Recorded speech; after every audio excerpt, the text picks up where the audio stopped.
Graça e paz do Senhor Jesus a todos. Hoje nós vamos começar a gravação da primeira carta a Timóteo. Timóteo, a gente sabe que era o preferido, era o discípulo principal do apóstolo Paulo, aquele que ele pegou para criar mesmo, aquele que ele tinha uma especial atenção, um amor especial. E ele diz assim: Paulo, apóstolo de Jesus Cristo, por ordem de Deus, nosso Salvador, e de Jesus Cristo, nossa esperança. Se você colocar aqui, se você é um servo de Deus, uma serva do Senhor, saiba que você pode colocar o seu nome aqui no lugar de Paulo, mas é claro que não com a mesma função dele de apóstolo, mas de servo. Você pode dizer Roselena, serva de Cristo, por ordem de Deus. Eu tenho certeza que quando eu nasci e quando você nasceu, já havia uma ordem que tinha sido dada no universo. Este será meu servo, esta será minha serva. E essa ordem partiu de ninguém menos do que o próprio Deus e do Senhor Jesus. Glorifique muito a Deus por isso, por essa escolha, porque você não escolhe o Senhor, Ele te escolhe. Aleluia. E a Timóteo ele diz, o meu verdadeiro filho, ele considerava Timóteo como um filho verdadeiro dele, na fé. Graça, misericórdia e paz, da parte de Deus Pai e de Cristo Jesus, o nosso Senhor. Se você tem essas três coisas na sua vida, você não precisa de mais nada para ser feliz, para ser pleno, para ser completo, para ser realizado. Você tem graça, misericórdia e paz do Senhor. Aleluia. Partindo eu para Macedônia, diz ele a Timóteo, eu roguei-lhe que você permanecesse em Éfeso para ordenar a certas pessoas que não mais ensinem doutrinas falsas. A preocupação de Paulo em instruir seu discípulo fiel, Timóteo, é para que ele estivesse atento às coisas que estavam acontecendo ali em Éfeso, aonde falsas doutrinas estavam sendo introduzidas junto com o evangelho puro e verdadeiro do Senhor Jesus. E ele diz assim, e que eles parem de dar atenção a mitos, genealogias intermináveis, que causam controvérsias, em vez de promoverem a obra de Deus, que é pela fé. Então, a obra de Deus não tem nada a ver com mitos, com genealogias. A obra de Deus é feita, realizada, obtida de uma única maneira, pela fé em Cristo Jesus. Ele diz, o objetivo dessa instrução, o objetivo dessa carta que eu estou te mandando, Timóteo, é o amor que procede de um coração puro, de uma boa consciência e de uma fé sincera. É isso que ele queria que Timóteo estivesse sendo instruído e instruísse aos demais daquele lugar de Éfeso. Alguns se desviaram dessas coisas, voltando-se para discussões inúteis. Você vai ver o que Paulo vai decretar para alguns que ele sabia que tinham se desviado do verdadeiro evangelho, querendo ser mestres da lei quando não compreendem nem o que dizem. Nem as coisas acerca das quais fazem afirmações são categóricas. Eles são aí fazendo afirmações categóricas, veementes, de coisas que eles nem entendem, nem conhecem e querem achar que são mestres. Pelo jeito, a palavra, o poder que há nessa palavra, claro, havia subido a cabeça de muitos, de alguns lá dos novos cristãos em Éfeso, e eles estavam tentando se sobressair, e com isso eles introduziram coisas que não tinham nada a ver com aquilo que Paulo havia deixado para eles. Sabemos, ele diz, que a lei é boa, porque com certeza eles estavam tentando introduzir coisas da lei, quando a lei já havia sido superada, já havia sido, vamos dizer assim, alcançada pela graça. Porque a graça substituiu a lei. Não que a lei deixou de existir, e nem que ela deixou de ser boa, e nem que os princípios dela foram deixados de lado. Não, ela simplesmente foi substituída pela graça do Senhor Jesus. Se alguém a usa de maneira adequada, ele diz, a lei até que é boa. Não é isso que eu estou dizendo, Paulo dizia, né? Também sabemos que ela não é feita para os justos. A lei não é feita para os justos, mas para os transgressores. Quem são os transgressores? Todos nós, né?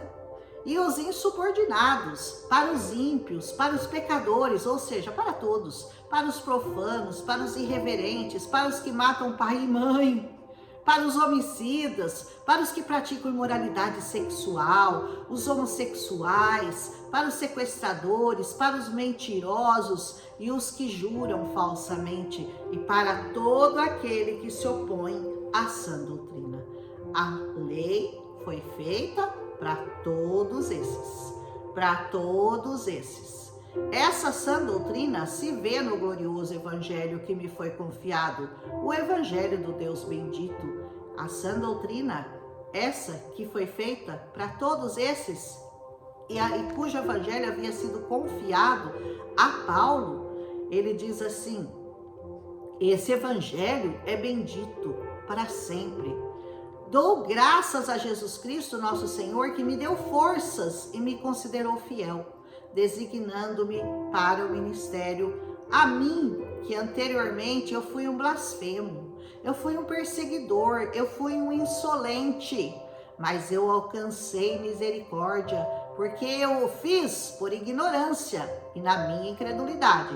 Contudo, a graça do nosso Senhor transbordou sobre mim, juntamente com a fé e o amor que estão depositados em Cristo Jesus. Então Paulo diz, eu entendo muito bem essa graça, porque eu fui o maior beneficiário dela. Ela me alcançou, ela me redimiu. Eu que persegui, que matei cristãos, que fui um perseguidor dessa fé, se Cristo me alcançou, você acha que não vai alcançar você? Por pior que você seja, certamente irá. Essa afirmação, Paulo diz, porque a pregação de Paulo se consistia basicamente nisso, viu? Em contar o que ele tinha sido e como ele havia sido alcançado.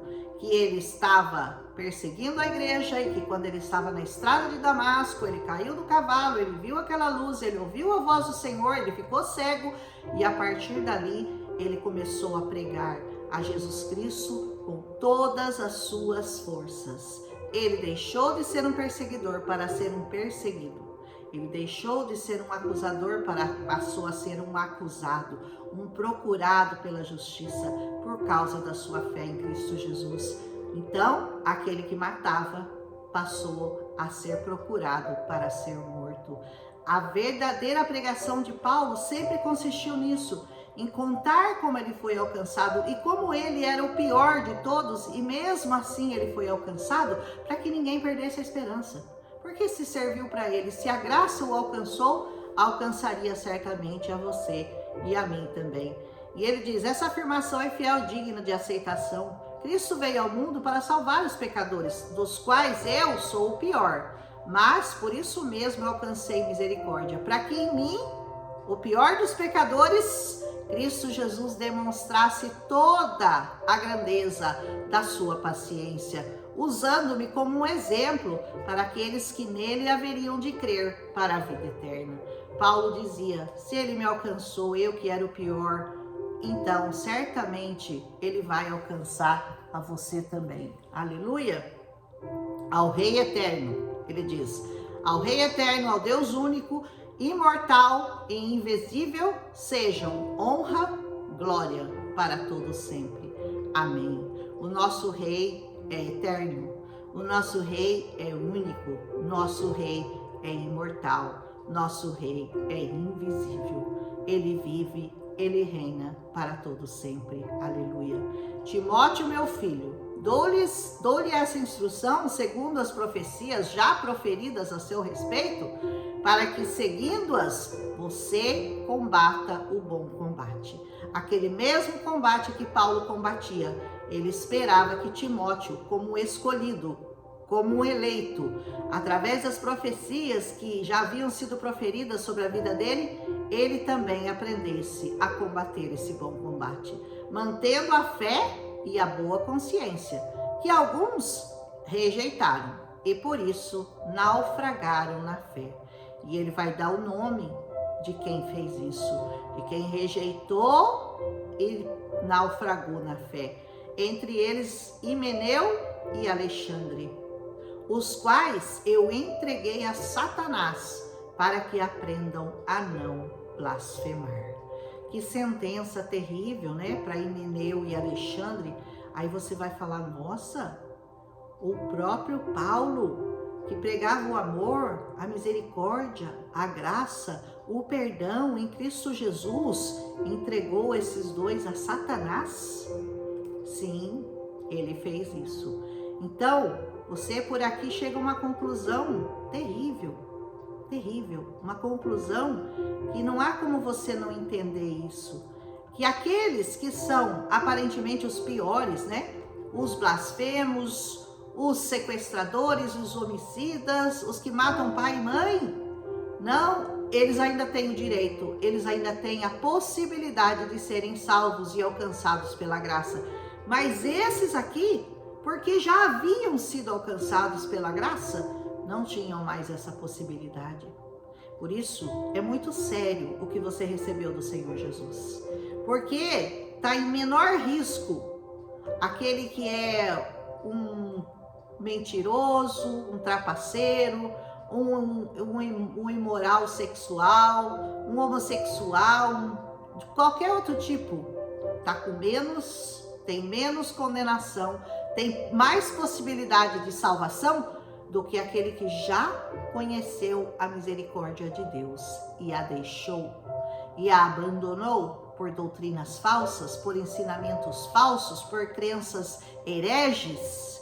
Então, existe um pecado maior do que todos esses que Paulo citou, que diz que a lei era boa para esses aí, ela veio para esses aí. Existe uma coisa pior, é você, tendo conhecido a verdade, abandoná-la pela mentira.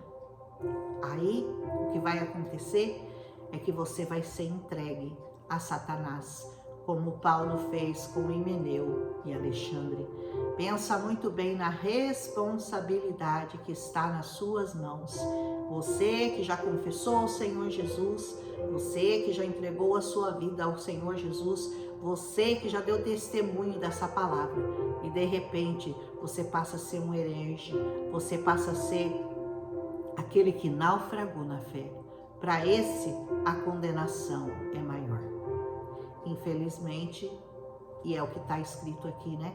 Porque Paulo falou de pecados horríveis lá em cima, e ele diz que entre todos aqueles pecados, o dele era o pior, ele tinha sido o pior, porque ele matou cristãos, ele perseguiu com cartas, ele saiu caçando cristãos para matar, e mesmo assim ele foi perdoado, ele conseguiu ficar debaixo da graça.